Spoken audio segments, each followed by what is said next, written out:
حسینی خیلی خوش تیپه. پس خوشتیپ‌تری؟ بعد علی ها. همه بعد علی. بابا اذیتم نکن. به خدا راست دارم میگم. یعنی به نظر تو علی زیباترین؟ وای معلومه. هم خوشگله، هم خوشتیپه، هم نازه، هم مهربونه. آخه فقط صورت آدم نیستش که.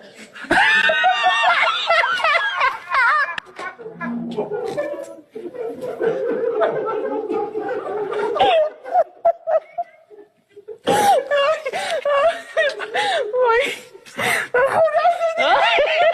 چی باید جواب بدم؟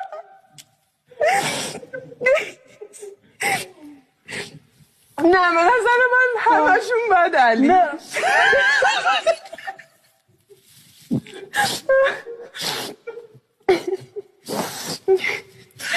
چرا الان میخندی؟ چون گفتی فقط صورت